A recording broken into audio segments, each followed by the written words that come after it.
अस्सलामुअलैकुम व्यूअर्स। देखिए, आज हम बना रहे हैं गाजर का हलवा। बहुत लजीज और जायकेदार। 1.5 किलो हमने गाजर लिए हैं।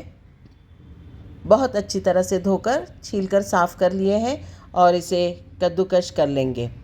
बहुत से लोग कहते हैं कि गाजर को टुकड़े करके कुकर में बना देने से जल्द बनता है, लेकिन इसका वो जायका नहीं आ पाता जो इसका ओरिजिनल तरीके से पकाने पर, सही तरीके से पकाने पर हमें इसका जायका हासिल होता है।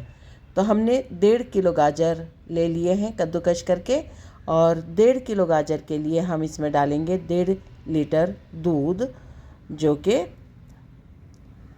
खालिस दूध ही होगा, और दूध के साथ ही गाजरों को पकाया जाएगा।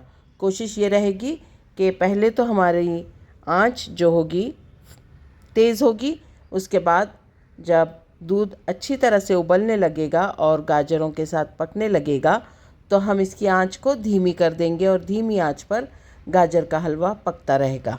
हमने पहले 1 लीटर और अभी ये 1/2 लीटर दूध इसमें शामिल कर रहे हैं और इसे हम स्टोव पर पकने के लिए रख देंगे। कोशिश ये रहेगी कि जिस बर्तन में गाजर का हलवा बनाया जा रहा है वो काफ़ी मोटा सा हो, जिसका तला काफ़ी मोटा हो। हरी इलायचियाँ हमने इसमें शामिल की है। अब दूध और हरी इलायचियों के साथ गाजरें पकती रहेंगी, पहले तेज़ आंच पर और उसके बाद धीमी धीमी आंच पर। खूब अच्छी तरह से पकने के बाद इसमें हमने शामिल करना है खवा और 1 चम्मच गुलाब का पानी, ताकि बहुत अच्छी धीमी धीमी मध्यम सी गुलाब की इसमें खुशबू आए। खवा हमने शामिल किया है, 1 चम्मच गुलाब का पानी भी शामिल किया है। अब खवे के साथ गाजरों को पकाया जाएगा। कोशिश ये की जाएगी कि खवा इसमें अच्छी तरह से पककर शामिल हो जाए और दूध और गाजरों ने जो पानी छोड़ा है वो दोनों पककर खुश्क हो जाए। अगर आप के घर में कोई शुगर का मरीज़ वगैरह हो तो इसी लम्हे आपने थोड़ा सा गाजर का हलवा निकाल लेना है और उसे अलग से भून लेना है बग़ैर शक्कर के। अब हमने इसमें 1/4 किलो शक्कर शामिल की है। अब गाजर का हलवा शक्कर के साथ मिलकर दोबारा पानी रिलीज़ करेगा, तो उसे फिर धीमी आंच पर हम भूनते रहेंगे। अगर ऐसा लगता है कि गाजर का हलवा नीचे लग रहा है तो हम इसे दूसरे बर्तन में निकाल देंगे।